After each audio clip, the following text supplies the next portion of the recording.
Oh, it's usually in appropriations. We are live. Wonderful. Hi, everyone. Good morning. We have a incredible morning full of folks who work in various pursuits related to education and taxes.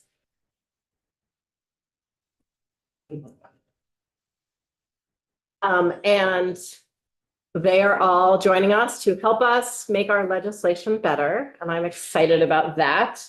I'm going to do my best to make sure everyone sticks to a small enough amount of time that we can hear from everyone, because I always feel really bad for the last two people who just sort of get burned on their testimony. So I'm going to be, it's possible that we might have questions for the folks who are testifying that you all are going to need to follow up with them with afterwards in order for us to keep our time moving, but they're all going to join us again in just a couple days, so don't worry. And then this afternoon, we have a really incredible afternoon of testimony that I was really looking forward to, but the floor is actually scheduled until 6, so that's not going to happen. And we'll come up with a new plan. Also, in case you didn't notice, the floor is scheduled till 6, so you might want to make some sort of plan to keep yourselves healthy through that. So with that, anyone need anything? Okay, Sue, would you like to join us?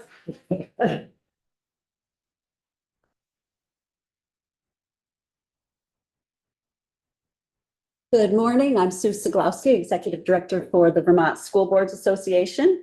Thank you very much for the opportunity to testify this morning. I will be submitting written testimony. I've just been writing it up until the last moment, so I'm sorry it is not on your webpage yet. But these points that I'm making, you will have in writing to refer back to. I just wanted to start by saying that the work that's happening in the House Education Committee and this committee concurrently is incredibly consequential, complex, and interrelated. We know it's all going to come together into one bill eventually. And so I wanted to start by letting you know that the Vermont School Boards Association supports the Vermont Superintendents Association's timeline and framework for incremental change of Vermont's education system, which has been under consideration in the House Education Committee. And I linked to that in my testimony. When I testified to your committee in February, I talked about VSBA's education finance priorities, and they're very succinct. So I'm just going to go over them again because they still stand. So the first one is focus on students by providing sufficient funds to support equitable, sustainable, and high quality education in Vermont school systems. Second is ensure predictability in the school district budget process. Third is give enough time for school districts to adjust to any changes. Fourth, provide data and modeling to show the impact on districts over time. Fifth is strengthen accountability for the use of public dollars. And last, sixth is include measures to address cost drivers. So I'll take a look at what you've done so far under those 6 priorities. So starting with focus on students by providing sufficient funds. We all know that adequacy of funding over time is critical to providing high quality education. We appreciate that the initial proposed base amount will be based on the current state of Vermont school districts and schools and not on what is envisioned as possible for the future. It will be important to ensure that the base amount remains adequate, stable, and predictable over time and adjusts for future cost increases, such as those caused by inflation, but also those caused by the rising cost of health insurance, rising costs of tuition, and increased costs caused by legislation. So to us, that means that an inflation adjustment each year probably will not be adequate to keep pace with the costs that are rising faster than inflation. We appreciate the inclusion of an inflator in the bill. What I'm going to do is reach out to some other state school board associations to see if they use the NEPA inflator and how that has worked for their state. So I'll be happy to get back to you about that. The NEPA is New England, and so outside of New England, they probably use a different one. Yes, correct. Yeah. We do have concerns about the nomenclature in the draft language for spending on top of the base. And thank you for considering alternatives to that nomenclature. Calling spending on top of the base excess spending is problematic for a few reasons. I think you already know it could lead to inflation with the current excess spending threshold, but also I think it's sort of an inaccurate term in this new context, because if the base is going to be called an education opportunity payment, then the term for spending on top of the base should hopefully have like a more neutral connotation than a negative connotation of the words excess spending. So we thank you for considering that. We also have questions If you about, have new words, we're really open to them. okay, You can just write them on the whiteboard when Okay. it's here if you want. thank you. Yes. We also have questions about how existing bonds and reserve funds would be handled under possible new funding. Moving on to ensuring predictability in the school district budget process. Currently, the basic data that school boards need to determine the effects of budget decisions on taxpayers are provided very late in the budget process, and they also change frequently. Moving to a foundation formula has the potential to add a lot more predictability in the budget process if the Agency of Education is able to determine each district's education opportunity payment in an accurate and timely manner. So we are interested in understanding what changes could be made at the Agency of Education to ensure that the agency is able to complete this critical task on time. We're also interested in working with you on the timeline for the entire process, from when the secretary provides each district with its education opportunity payment amount, which should be at the beginning of the timeline, to when the school board approves the budget and determines whether or not spending on top of that base is needed, to when the electorate votes on spending on top of the base, if that's the case for any particular district.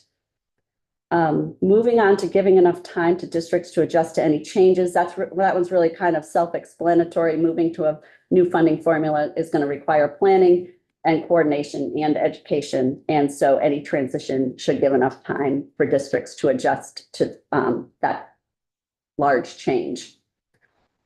Moving on to providing data and modeling to show the impacts on district over time. Changes shouldn't be made without doing that. So we're going to need to be able to see the modeling to show the impact of the new funding formula on districts over time. And we understand that that may take some time because it's going to depend on the configuration of new districts. Strengthen accountability for the use of public dollars. Public school budgets, as you know, are designed to be accountable and transparent in the use of public funds, ensuring that taxpayers can see how their money is being spent. And school district budgets have to follow strict state and federal requirements for financial reporting, and annual budgets are typically developed through a collaborative process involving school boards, district administrators, and community input. And then they're publicly presented to the community. Public school districts also undergo independent audits to ensure compliance with financial standards, and publish financial statements to maintain transparency and build public trust. Accountability and transparency are lacking for the use of Vermont taxpayer dollars in private schools. Any change to the education funding formula must strengthen accountability for the use of public dollars by requiring private schools receiving public tuition to follow the same rules as public schools. And for example, if public schools are going to be held to minimum class sizes, private schools receiving public tuition should be held to the same standards. And it goes without saying that a new funding formula should be accompanied by policy choices that ensure that the state complies with the compelled support clause of the Vermont Constitution. The last factor that we'd like you to consider is addressing the cost drivers. Changes to the funding formula will not be successful in reducing the cost of education without addressing the major cost drivers in school district budgets. I'm not going to talk about all of them today, but as you all know, one of the major drivers is the cost of public school employees' health benefits. We believe that the legislature should utilize the control it has by revising the statewide bargaining process for school employees' health care. Through the current bargaining process and 2 wins in arbitration, school employees pay $0 in deductibles due to the collectively bargained health reimbursement arrangement that sits on top of the VHI plans. These benefits are consuming a larger and larger portion of Vermont school budgets. In 2018, they were less than 10% of the cost in school budgets. They're now at 15% and will make up 20% in a few years.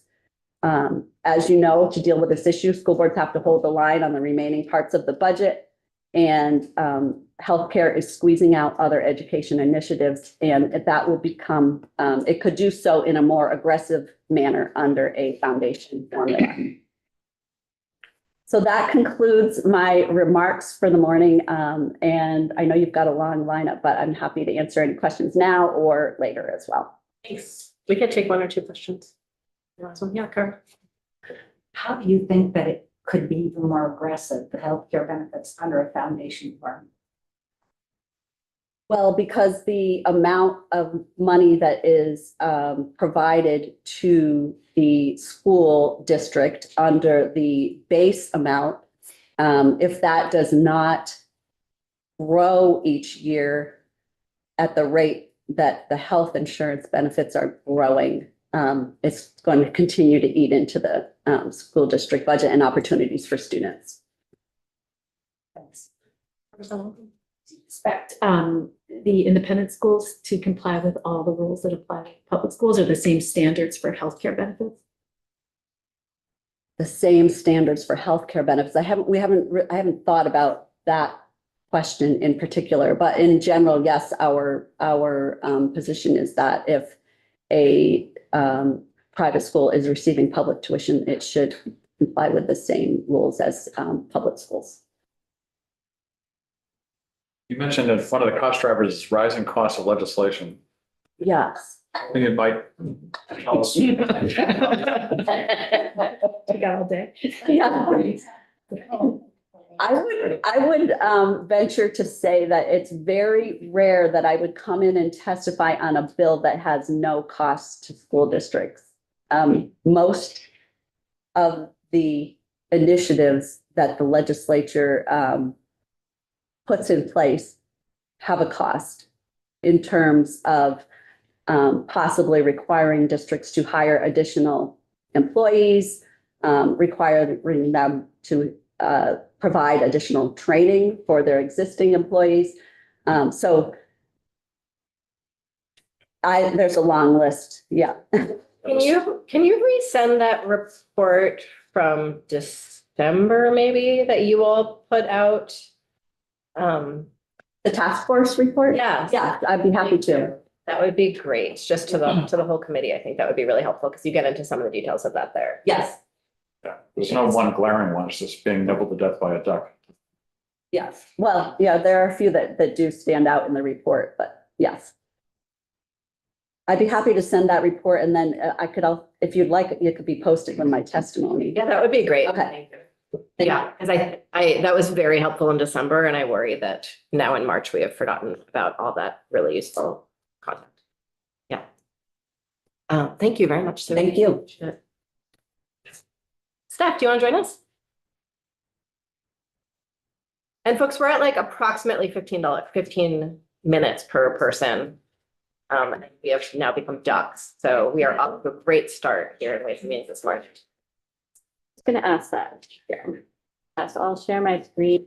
You have the slide, but just so showing up for everyone. Only a few.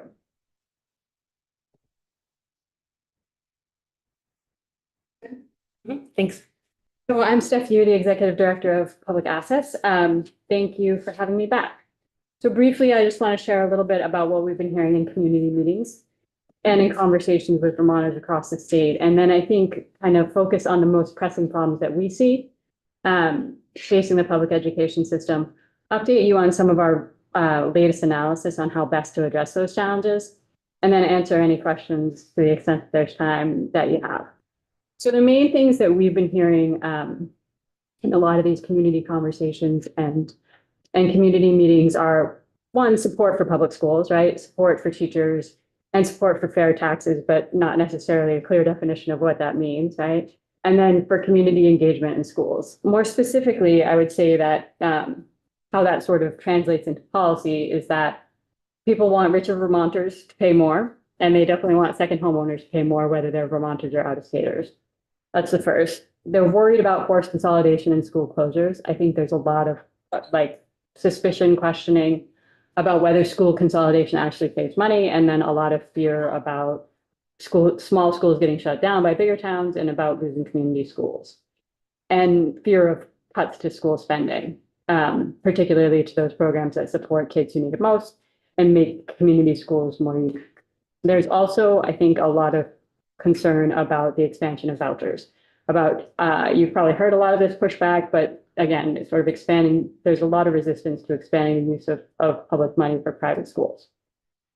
But the other thing that we keep hearing from teachers, parents, students, and community members are that schools need more resources. We hear that students are increasing and schools are being asked to meet those needs with less or with the same amount. And we know, again, I think we talked about this last time, adjusted for inflation, we're spending the same share of our resources on education as we have for decades. And that's in the face of a whole lot of these new challenges, right? Technology, security, both physical and cyber, increasing mental health care needs, increasing economic insecurity across the board. Again, there's plenty of areas where we can spend less and think about ways to do it better, like teacher health care. But we don't accept the premise that we're spending too much on education.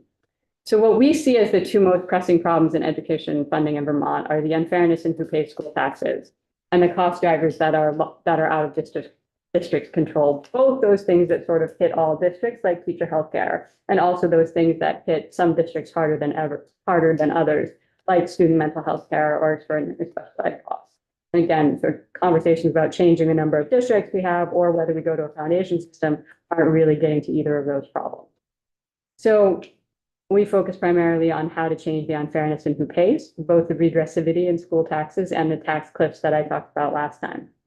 I know that the goal here is to really fix what's the current property tax credit and that you're exploring this homestead exemption approach as a solution. But we still believe that income-based school taxes make sense over the long term, and that at any rate, any rate buy down this year should be targeted to fixing the cliffs by updating those income sensitivity thresholds so that low and moderate income Vermonters can afford the budgets just approved.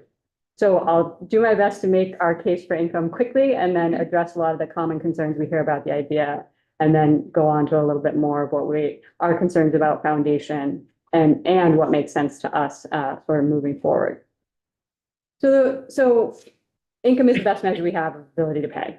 Vermont tax structure concluded this, and every study that's looking at how taxes hit people is looking at progressivity and regressivity through an income lens. Yeah, when we first started our public education system, property was a better measure of ability to pay. People had land and cows and sheep, and you might be selling a cow to pay your property tax bill. But that's just not how it is anymore. Most Vermonters have income from jobs, and they're paying their taxes out of their income. But the flip side of that coin is that the value of the primary residence is not a good measure of ability to pay. The Tax Structure Commission demonstrated this, that at the low end of the income scale, many Vermonters have mortgages or are underwater, so the value is not actually owned by them. And at the high end, the primary residence is a small share of their net worth, so it's understating their ability to pay. So we did an update of that analysis with more recent data to look at that and really wanted to see how the value of the primary residence relates to net worth. And it's clear that at the low end, not only might you not own very much of the equity in your home, right? You might not own very much of that value, but your net worth could be much smaller than the value of your primary residence, and even negative, right? Because you might have, again, limited equity in the home, but also other debt in addition to the mortgage. So plenty of people at that low end with negative net worth, and that primary value is the primary home value is really overstating their ability to pay. The other piece, and this is true of sort of across the income spectrum, right, which is that the amount of equity you have in your home depends somewhat on how far into your mortgage you are.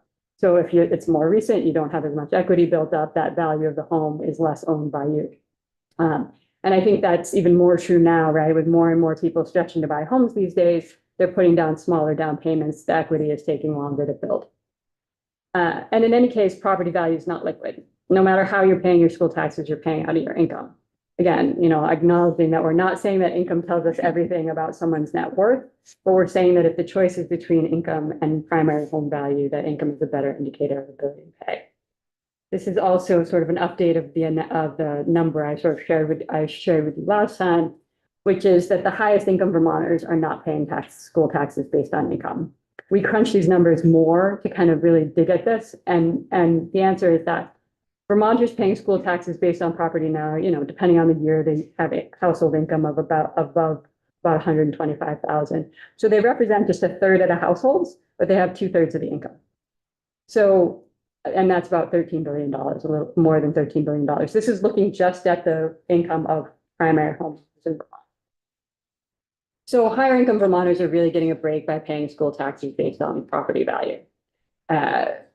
Property taxes are a regressive tax, so those higher income Vermonters are paying based on property are paying a smaller share of their income to support schools than lower income taxpayers.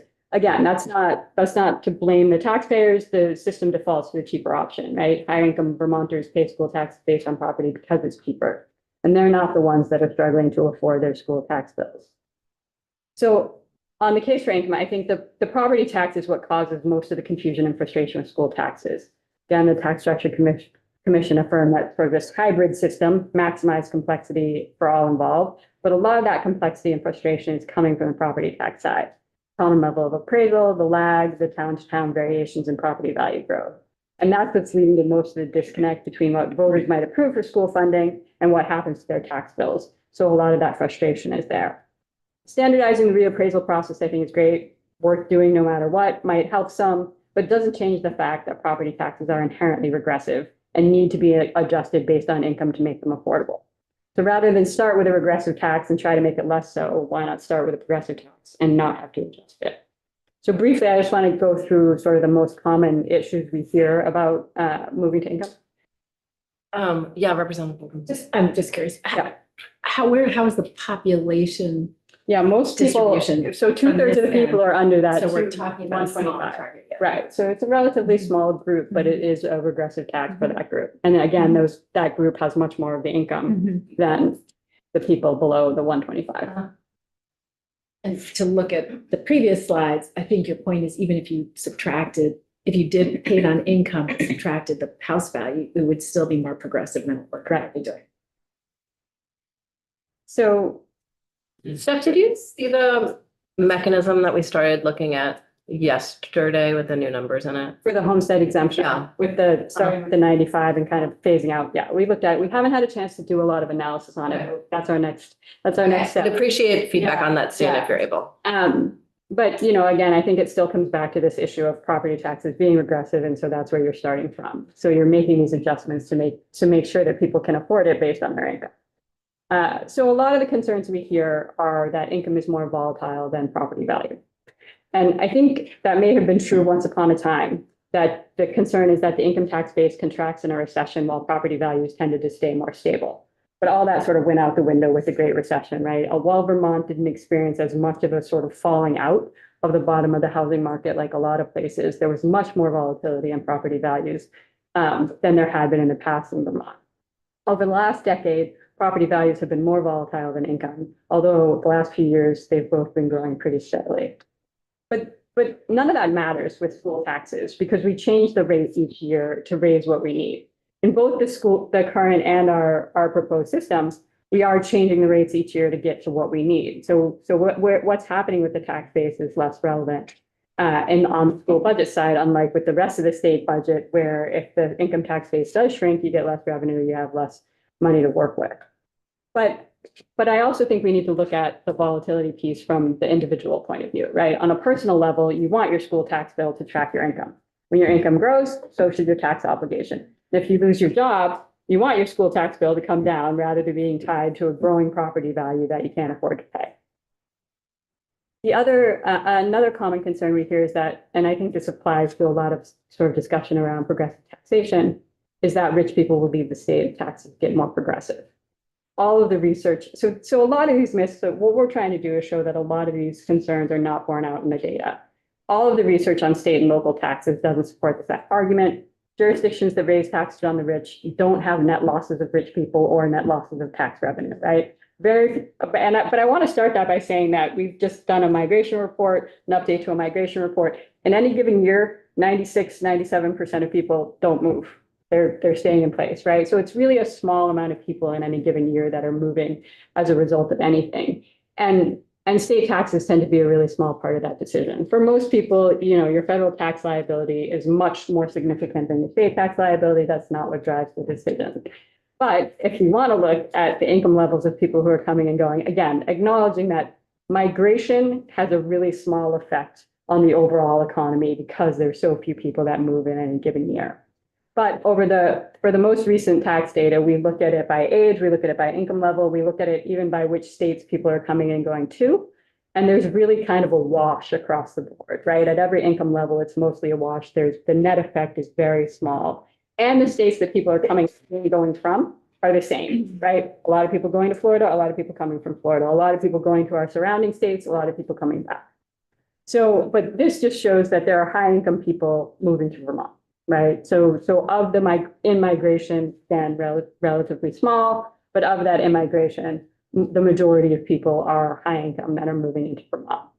So we've gained high income taxpayers since the beginning of the pandemic. Another concern we hear is that as more Vermonters age into retirement, the income tax base will shrink and the state will end up with much less revenue. But as of 2024, 2/3 of Vermont baby boomers were, which are people born between 1946 and 1964, were 65 or older when they become eligible for Medicare and Social Security, although that age is a little different for everybody now, but when they're most likely to retire. But Vermonters 65 and over have more taxable income on average than those under 65. They pay more in taxes per return than younger filers. And that's been true for the last decade since baby boomers started hitting retirement. And Tom Cavett made this point in his most recent revenue forecast when he was looking at this. The other issue that we hear a lot is that rich Vermonters can hide their income to avoid school taxes. And I'm not saying this is impossible, but if rich Vermonters are hiding their income, they're also avoiding the state's personal income tax, which is a much bigger bill and a much more important part of the total revenue that we get. If they're doing so illegally, it's an enforcement problem. But again, what's not hidden is the income of Vermont paying school taxes based on property now, that $13 billion and that 60% of the income. But the current system allows them to pay based on property, which is cheaper. So I want to.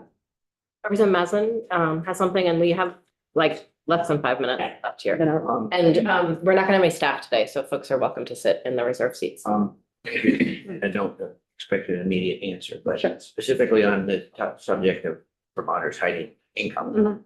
I'm very concerned about that. And Vermonters and tax accountants and lawyers are getting more clever week by week. And so not expecting an answer right now. That is a concern of mine. Sure. Having acknowledged or heard all the points you made in the last 10 minutes. Sure. So just we need to keep that in mind. I appreciate that. And I think there's been a lot of discussion in this committee too about ways to get at people's net worth better. I do think we need a much better picture of net worth because like I say, neither income nor primary home value is a perfect measure of ability to pay. They both are incomplete information. So we really want to gather more information about folks' assets and net worth to really understand, is that what's happening here, right? I also think that we also want to look at income over the course of someone's lifetime and when they're earning income and when they're not. Again, yes, there's a lot of people that may have unearned income that are hiding it, but what does it look like over the course of their life? Were they a high income earner during the sort of prime working years of their career, and does that change over time? So I think there's sort of a lot of different angles to get at that, but I absolutely agree that we need more information about people's net worth. So I'll run through our concerns about a foundation formula really quickly, which is that, as you know, the old foundation formula we had in Vermont resulted in these stark disparities across towns and across districts. Still the case in most states that use one. And if you're letting districts spend above that amount, those that can afford to will, and those that can't won't. And the foundation amount will essentially be a ceiling for poor towns and a floor for rich towns. Again, it's true in a lot of states that use this and was true in Vermont before 1997. The other concern is how the foundation amount gets tangled up in budget decisions, right? Every year, I think it will get tangled up in budget decisions. Before 1997, foundation amount was often underfunded. And even before 2018, when we had a general fund transfer to the education fund, that amount often got held up until the last minute as we're trying to balance the general fund and decide the rest of the state budget. It gets tangled up in that conversation. And so there were years when either the general fund transfer was adjusted or people just didn't know what it was going to be, which is why we got rid of it and sent the sales tax straight to the education fund. There's a lot of downward pressure, I think, on the foundation amount. We also heard a lot of concerns from Vermonters about kind of a one-size-fits-all approach, recognizing that school districts are starting from different places, that they're really concerned about how you get from here to there, right? What does that look like? And I want to echo the point that Sue made earlier, which I think that keeping up with inflation is not enough. I think that there's not a world where we set an amount and then adjust for inflation and it goes on automatic pilot and it works. I think it's tough. So even though we've been keeping education spending flat with inflation over the last few decades, I think it's fair to say that a lot of under that system, with that flat, keeping it flat, a lot of schools haven't been getting what they need. So there is a lot of concern about what that inflator looks like and how to make it work. I think it doesn't negate the need for constant kind of reevaluation of is it enough? You know, again, the changing of the weights is going to really matter here too. So those are the questions. I made a point on data last time. I want to ask for specific data that I think would be great from the tax department every year, which is we need all this stuff. We need the statistics about who pays. There's no reason why we can't have house site taxes paid, homestead taxes paid, total AGI, total taxable income, understand how that compares to household income, understand how much of our school taxes are being paid based on income now. They do this analysis every once in a while, it keeps showing the same thing, but we need it every year and there's no reason why we can't do that without compromising taxpayer information. That we're talking about aggregate numbers, but we would love a lot more detail, both about who pays, sort of what the range of home values is that people have at the different income levels, but also looking at what that looks like at the town and district level to the extent possible. So a lot more information.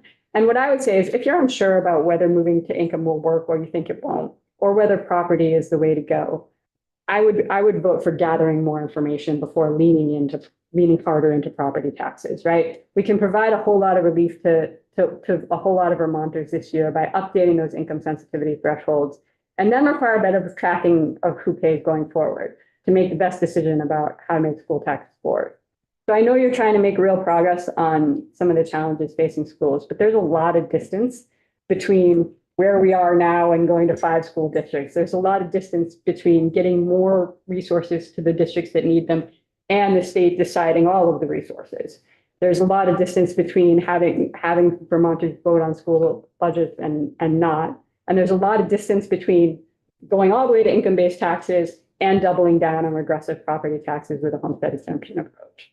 So in our mind, the mandate from Vermonters this year is really about making sure that school taxes are affordable for all Vermonters, which means really targeting any buy down toward those low and moderate income households that are being asked to pay the biggest share of their income to support schools.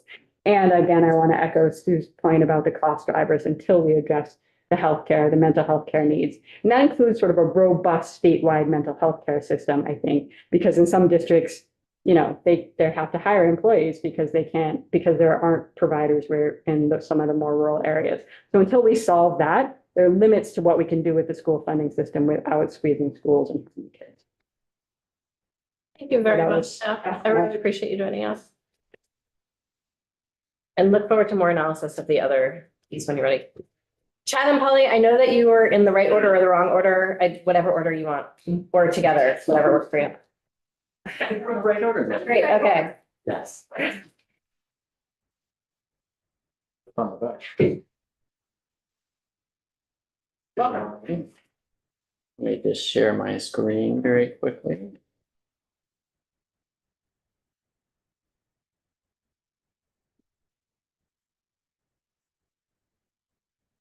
Good work. Yay. Good morning. For the record, I'm Chad Simmons with the Vermont Housing Finance Agency. I'm compelled to respond to a lot of what Steph just walked through in her testimony. It was really exciting. But another time, I'm gonna highly focus on section 12 of the draft that Ledge Council walked through yesterday and just speak to a couple of the components related specifically to the affordable housing classification as proposed in the legislation.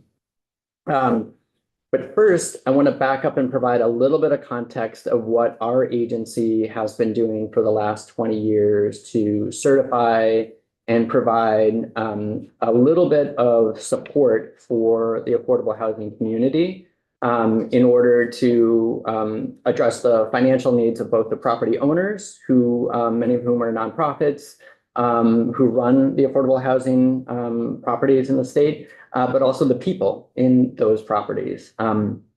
So in 2003, Act 68 of 2003, not to be confused with Act 68 of 2023, created a mechanism that supports affordable housing properties to allow eligible developments to receive a lower assessment on their property, up to 10% based on the number of eligible units. So VHFA has been certifying those properties on an annual basis in the original legislation that happened every 10 years with a ceiling of only being able to do that twice. So once in the 10-year mark, once in the 20-year mark. We came back in 2023 to ask for that to happen forever. So essentially, we certify these properties every 10 years and allow for that little bit of tax reduction based on the eligible affordable units. So as of right now, this does not sunset. The statute does not sunset and will continue for all new affordable projects and existing properties. So for example, in 2024, VHFA certified 646 buildings, and that number is much, much higher because that was the 20-year mark of when Act 68 of 03 passed. And so far this year, we've certified 35 buildings. So let's take a look at the impact of that. So this is a snapshot, and apologies for not having the most recent data, but this is a snapshot of what we found from 2004 to 2023. And of the 477 properties that were provided this tax reduction, it served a little over 12,000 units. And you can see the breakdown by county in those units. So who are the folks that live in these properties? So the typical Vermonter living in these affordable housing units have an average income of $18,000. So yes, that's $18,000 annual income and an age of 40 years old. And the average monthly rent for those households assisted is $445. And so to give you a sense, our staff did kind of an analysis of what was the percentage of the cost to operate those buildings that were going towards property taxes. And of the buildings that we assessed, about 11% of the total operating expenses went towards property taxes. So not a huge amount, but not an insignificant amount either. And so that's why every little bit of the tax reduction helps these properties maintain their buildings and operate in perpetuity. Yeah, at an appropriate time, if you want to wait here. The 10-year certification, recertification. Mhm. Given the volatility of income and property value, is 10 years the right threshold? Should it be done more frequently and without making it more cumbersome and complicated? It's a good question. It did come up when we came back to the legislature in 2023, and we found that every 10 years was the right amount because the property owners do have to get this recertified. So they use that certificate every year, but they come back every 10 years. So it's a good question in terms of that 10-year. Interrupted, but I'm just trying to move this along, so you know. Sure. And property owners, people have to pay for one thing or the other, appreciate predictability, and 10 years adds some predictability to this system. Correct. I'm just leaving it sort of an open question. Is there a way to assure that the values are consistent with where the economy and housing values are actually going? And I don't think there's an easy answer to that. We could spend all day wandering around that. I'm just pointing that out as a question. It's a fair question. I do believe this bill gets at some of that, creating some of that certainty for both the taxpayer and the property owner. Thank you, thank you. Yeah. So let's look at the impact of the proposed bill. And I speak to that point a little bit here is VHFA believes that this would further protect the affordability of rental homes operating with very thin margins and provide some consistency. So we do believe that having a category or a classification of affordable housing does in fact do that. We support the certification of affordable housing properties being done by a state agency. So in the first draft of this bill, VHFA was named as the entity that would do this on an annual basis. And while we currently do it every 10 years for those properties, doing it at that scale would be quite challenging. So in this draft of the bill, it does point to a state agency to do that administration, and we support that move. VHFA would work with that agency to continue doing the Act 68 of 03, the rental property reduction and classification and certification of those properties. And we would continue to support and maintain the Directorate of Affordable Housing, so DORA, which is located on housingdata.org. And that's a list of all of the affordable housing rental properties in the state. And so my last slide here just speaks to kind of a little bit more of the data and some of the changes that were made between draft 1 and 2. We support the inclusion of the single family homes used for year-round rentals in the classification of apartment. And so just to clarify what that means is approximately 23% of all single family homes in the state are used as rentals. So this classification of single family homes that are being used for year-round rentals really helps with the data integrity. And I'll add that 4% of manufactured homes are used as rentals. 4%, sorry. 4%.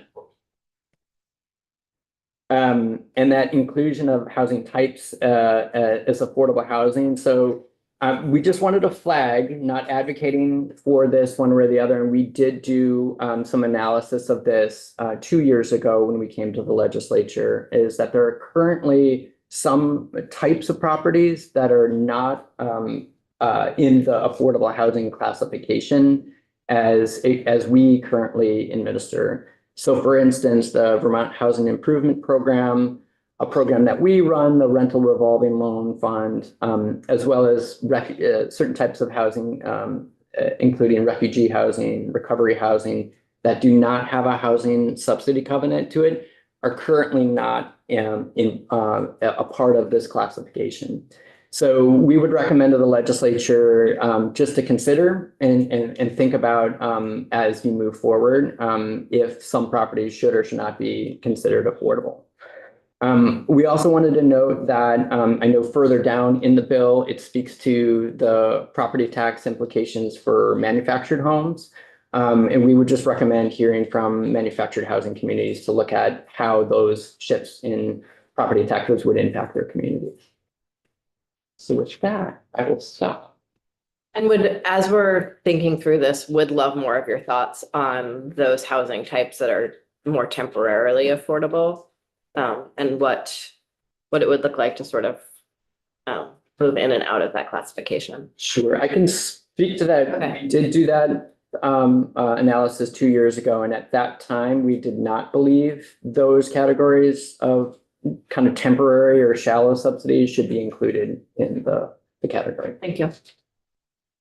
I'm noticing some of the starred categories, and are you evaluating whether some of these kinds of housing subsidies are vulnerable to reductions in federal funding, and what the implications might be for what kind of housing categories might need attention?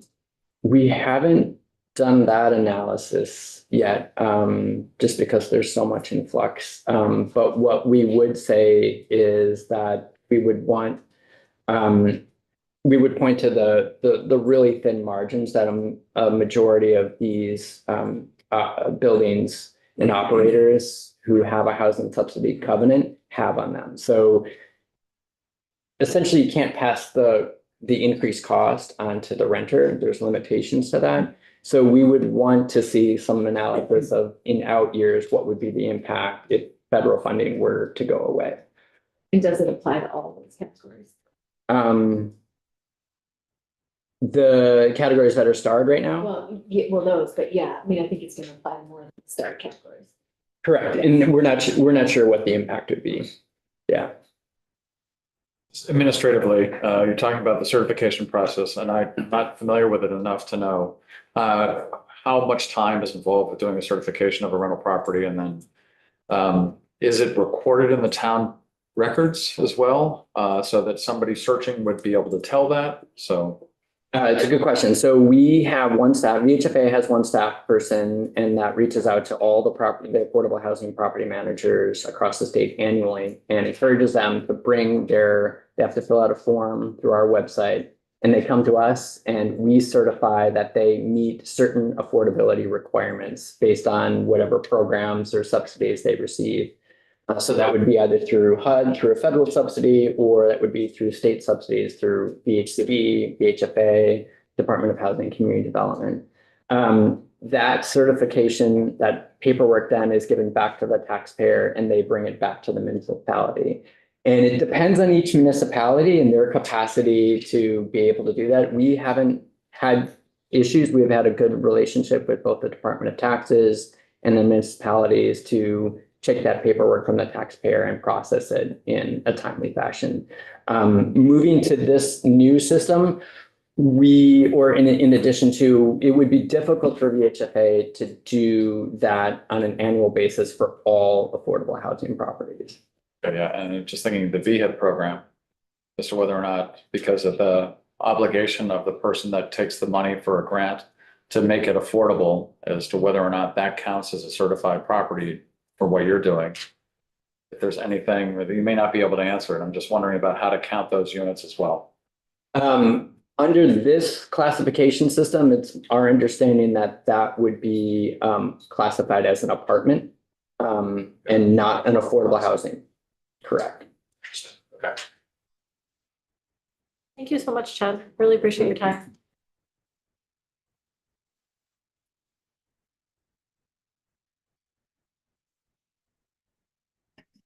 It's pretty. Sure. For the record, my name is Polly Major. I'm the policy director for the Vermont Housing and Conservation Board. And I'll just say that VHCB and VHFA have been working very closely together on this. And that's why I wanted the folks to hear from Chad first as the certifying entity, just to provide some of that background on how the system is currently working and how that definition, which is in Act 68 for the certification process and also in this bill, how it is functioning. So just, I want to provide a little bit more information on how we see the property classification for affordable housing being an important policy lever moving forward to support the long-term sustainability of these properties. So for those less familiar with VHCB, we invest state and federal resources in the production of permanently affordable housing. Our funding supports a range of housing types, from homeownership to improvements to mobile home parks, to rental units, shelters, specialized housing types such as farm worker housing, refugee housing, and recovery housing. So as we're looking at this definition of affordable housing, we're really thinking about how is it applying both to the classical affordable rental units, but also as we're looking at a less classical situation like recovery housing, where you're having a service provider that someone is paying for a service through, and part of that service is the ability to live in this setting. We want to make sure that these housing types are also included as affordable housing. VHCB's investments touch over 16,000 homes around the state, and majority of which in the rental portfolio are funded in conjunction with VHFA. we administer the state and federal dollars that then leverage the tax credit that they administer to build these homes. Polly, homes or units? Yes, in the rental setting units. VHCB's authorizing statute directs us to invest in perpetually affordable housing. And that's where this tax category becomes very impactful. You heard from Chad about their very thin operating margins for these properties. When a property makes a commitment through a housing subsidy covenant to provide perpetual affordable rents, that means that those managers have to be very judicious in how they're managing their budgets, because they cannot increase the rent to cover other expenses coming their way, and they have to be very careful that they have enough income coming in to cover the maintenance and repair of these buildings, so that in perpetuity they can provide quality homes for low and moderate income tenants. And so having the property tax reduction in Act 68, having a future property classification for affordable housing becomes very important to maintain the sustainability of these properties over the long run. When you have a shorter term of affordability, those property owners aren't as constrained, because they can look at the end of their term of affordability, whether it be 5 years, 10 years, 20 years, and look to recapitalize at that point through increased rents. So we see the creation of a housing classification category for affordable housing as really key in three ways. First, like I just spoke about, it supports the long-term sustainability of affordable housing properties, where it can help add predictability to those tight operating margins and allow for that continued upkeep of the property. It also, in adding that predictability, helps maintain those lower rents for households. You heard from Chad that the average income for households living in tax credit properties is $17,000. And these households are really one crisis away from facing homelessness if they don't have this controlled rent.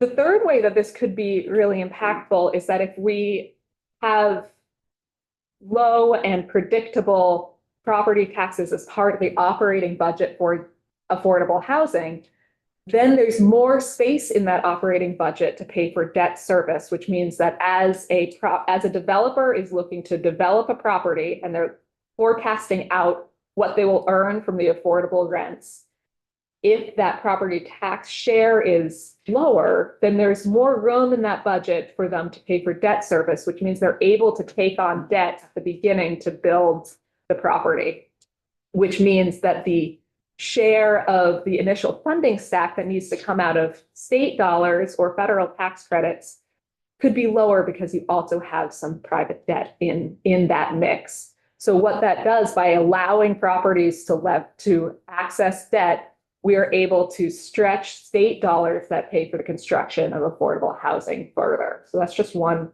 kind of additional policy lever that would be useful there.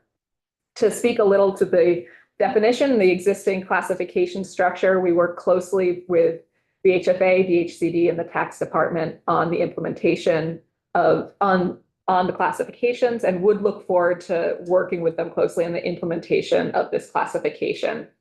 One piece we'll be really interested in seeing, like I spoke to at the beginning, is how the definition of affordable housing is able to be applied to these less traditional property types, such as housing for Vermonters with intellectual and developmental disabilities, or refugee housing.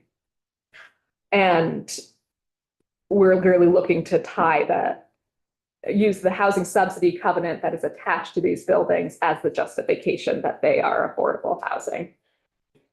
And we would continue to work with whatever the certifying entity is to ensure that these properties are included within this classification. To speak to the kind of cadence of certification, one thing I will note that in properties where there is a housing subsidy covenant that says it needs to be affordable perpetually, then we know its affordability isn't going to change year to year, which is why we're comfortable with a longer term recertification for the Act 68 properties. I just want to briefly touch on the property valuation piece of legislation that you're working on as well, to say thank you for your work there. Affordable housing properties receive a valuation adjustment in recognition that the housing subsidy covenant restricts the earning potential of the property. However, this adjustment isn't always applied correctly across municipalities, and we hear from affordable housing developers that they're often having to return to the municipality to say, no, this is affordable housing, it is eligible for this adjustment. And so the regionalization and standardization of the process they see as just being very helpful and creating a more efficient system that is better equipped to recognize affordable housing. So thank you for your work, both on the classification and the recertification. I will send you my testimony so you have it on the record. I similarly was putting final touches on it up until this point, but happy to continue to work on this and answer any questions. Yes, Madam Chair, the only question I've got is we haven't really discussed in all these categories a value and what would you consider that tax category of affordability being as a reduction from a base, let's say? So we haven't done the analysis, so I'm not sure I can kind of speak to exact numbers, but I just would say that as you're considering the value amount, consider the three things I pointed to: the ability for a modest tax to sustain properties and allow them to be managed and kept up to a quality standard. It allows the rents to stay low, and it would allow future developments to look at leveraging more debt. So it could be a means to helping increase affordable housing production in the state. I guess just follow up. Should there be any consideration for how much public money has been put into this affordable housing to begin with? So the public money put into affordable housing is a recognition that this is providing a type of housing that the market cannot, for a broad swath of Vermonters who cannot access market rate housing because their income is too low. And this is Vermont seniors, Vermonters on disabilities, but it's also a large portion of our workforce. We've done an analysis of what professions' average income qualifies them to live in affordable housing. And that is really broad. That's truck drivers, that's mechanics, that's people working in the mental health system, health aides, childcare workers. So the types of professions that are essential for our workforce, and we need people to be able to find housing that they can afford so that they can be in those jobs and help our economy. Thank you.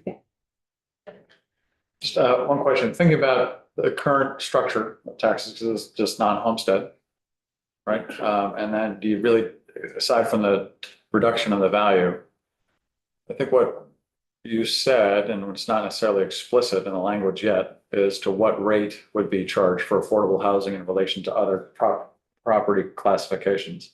So without this type of structure, there isn't the ability to charge affordable housing at a different rate. Yes, so that's why we see this classification as really helpful, because you can acknowledge as you're setting the rate that in market rate housing, there's an ability to increase revenue rents to cover an increase in taxes. In affordable housing, there is not the same ability. Thank you. Thanks, Paul. Austin, you're up next, and I believe we are keeping enough time that we could have a 10-minute break. Austin. Oh. I know, really. 10 minutes. You have 15 minutes. I'm saying we can have 10 minutes. Very, no. For the record, Austin Davis, Director of Government Affairs, Lake Champlain Chamber. Thank you for having me today. I think I'm going to just echo what everyone said from the outset, that, this is still grappling with this, understanding this, to the point where I was sending your chair emails at 4:30 in the morning, trying to be like, is this a flow chart that was reflective of it? So I think we're all trying to understand this still. So these comments are initial, and I'm sure I'll have more perspective to share as the days go on. I look forward to coming back to speak with you. And it seems like you folks all still have more questions than answers. I think broadly, though, the Lake Champlain Chamber feels that simplicity, equity, in the absence of perverse incentives should be prioritized in tax reform. And I don't think we feel like this proposal of segregating out 9 different rate classes of homestead does that. Ideally, we would make changes to the property tax system that would connect taxpayers with their decisions more closely. And this puts some classes of taxpayers further away from their decisions to some extent. We appreciate that in the drafting, it reflects the perspective the chamber's shared with you over the years, that, the education property tax decisions that we make are indeed decisions around land use. However, I think we would have wanted to see a reduction in market interventions and distortions. And I think what this would do is actually increase market intervention and distortions. So we have By this, proposal of segregating out 9 non-homestead rate classes. Yeah, so I mean, with that, I think I would just kind of outline some of these major issues we see. These are non-exhaustive and pretty superficial at the moment, but I'd love to just dive into them deeper in discussion with folks. But I think, broadly, we see a massive increase in complexity with all these classifications, meaning more bureaucracy, administrative costs, and potential errors in implementation.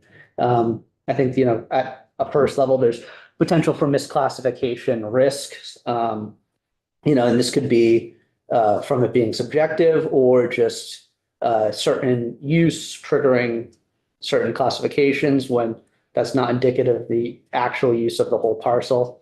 I think mixed use is challenging in general. I think if you try to simplify that, you might create perverse incentives, and you might also, provide folks a opportunity out of what should be their tax liability. I also think there's mixed use inequities that are pretty striking. I think, for example, based off of the flow chart that I created, which I think this part of it is correct, a commercial property could gain benefits in mixed use with also co-locating affordable housing. That's not something that's afforded to an industrial property ever, just by virtue of how the facts on the ground lay out. You can't have affordable housing over top of foundry. That just is, that's unsafe. That's like anyone would ever want to do that. So you have these inconsistencies around and inequalities around mixed use development across these classes. And then I think there's going to be a lot of increasing appeals and just bureaucracy around that would cost quite a bit to the state and create difficulty. I think, the next tranche of concerns is just around picking winners and losers. I think some property owners might benefit while others won't be penalized, just kind of based on these classifications. I don't think that, I think we even heard testimony today kind of talking about picking winners and losers, who we want to tax less, and then, implicitly everybody else is going to be taxed more.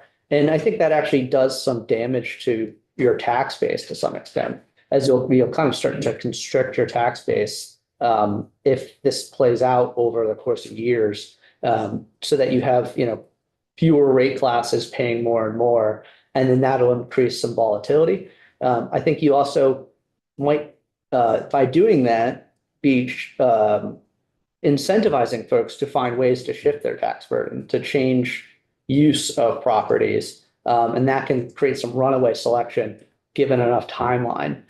So I don't think you want to do that. There's also just influence of outside. might we want to do that sometimes? Sometimes. Like move from vacant properties to affordable housing? Well, actually, I was gonna talk about the undeveloped in a little bit. Like, for example, I think that is an example of a perverse incentive because you've lumped in wooded areas and I can't even go through the whole, I can't remember the whole classification. I put it in my notes here. But wooded land, shared lots, approved commercial lots, approved agricultural parcels. So, I mean, I think even that, if you say, I mean, wonder, my expectation would be that folks would want wooded lands to have a lower tax rate to protect, forest fragmentation, et cetera. But at the same time, we have other property in that mix that we want to see redeveloped to higher and better use. But if it's carrying that low tax rate, then we have a situation where there's no incentive. And I think you folks have talked about like the land value tax in this committee and kind of understand that principle. I mean, I don't think we want to go all the way there, but putting a lower rate on an undeveloped lot doesn't do a lot to incentivize the creation of housing on that lot, for example. So, I mean, all of this speaks to just further market interventions and distortion to try to correct other market interventions and distortions is less preferable than just keeping it more simple and allowing the market to work. And so I think that's a concern of ours. So you started the comments with talking about an equitable tax system and wanting predictability, et cetera. So we just heard, the difference in affordable housing units versus market rate housing units and their ability to earn income, and the difference between a duplex. Point is, different types of properties have different abilities to raise revenues. So taxing certain properties differently based on their ability to raise additional revenue seems to be an equitable system, as opposed to the current system in which, in Barrie, for example, the Wilson Industrial Park, Nelson's Hardware, and some of our housing developments are all paying the same non-homestead tax rate when they have vastly different abilities to raise revenue and cover their costs in other ways. So I'm just curious your thoughts on. So, I mean, when you provide tax relief, let's say to affordable housing, you are in effect saying you want everyone else to carry more tax burden. And so yes, because they have more of an ability to pay. However, what are you doing there other than broadening the gap between the cost of affordable housing and market rate housing? Because any market rate housing now has to build into it the cost of the property tax, which is some of the costs now through the transit property of that affordable housing. So you're actually you're trapping maybe potentially people in affordable housing and pushing market rate housing further out of their reach by the process of subsidizing the affordable housing through this property tax system. I think that's getting deeply hypothetical in a proposal that actually has everything at the same rate right now. I think that the purpose of segregating these rate classes, though, would be to eventually have different rates. So it's not that hypothetical, with all due respect. Representative Masson. Thank you. The idea of going towards different rates is exactly what we're intending to do. And I'd like to back up the original Act 60, which only had one classification for everything. And as we will remember, Dick Mallory and particularly people from pushback from Stowe recognized it was categorically unfair to them to categorize all their ski property, all sorts of stuff in the same rate as residential property. And so it was for very good reason that Act 68 came about. And now we've understood that within the classification of non-residential property, we would all be very well served by differentiating among different types. And I really disagree that it would make comprehension of what's up, connection between voters and property types more incorrect. I don't remember the term you used, but I disagree that we would be going to go restart that paragraph. I think it would be going backwards to go towards just one classification, one type. And our efforts to equitably distinguish between one type and another is exactly the way we should be going. So a fair amount of what you said, to be blunt this morning, I think I categorically disagree with. Just for the record, letting you know. I appreciate that. I think at the end of the day, we need to consider what future legislators might do with this tool. And I think when we think about this, you could have a situation where we disconnect. We could have folks out campaigning on the fact that, you know, if they are in the legislature, they do not want to, you know, raise taxes at all on apartments or housing or all these other things. We're only going to push it to certain other rate class owners, and picking, you know, winners and losers in the public forum. You know, I think that could be detrimental to the state. And, you know, I think there's intentions that you might have when legislating this to just have, you know, these rates be similar, but I imagine, you know, we've all seen how this building works, and we could have, after decades of outside influence on this process, the situation where to understand our property tax code, you need a insider's institutional knowledge tour of decades of lobbying and who had a bad year and came and pled their case to the Ways and Means Committee, and who had a good year, so everyone felt like it was more, you know, just to tax them more. And I mean, I just don't think that's how we want to be creating a tax code potentially. Just a little brief follow-up.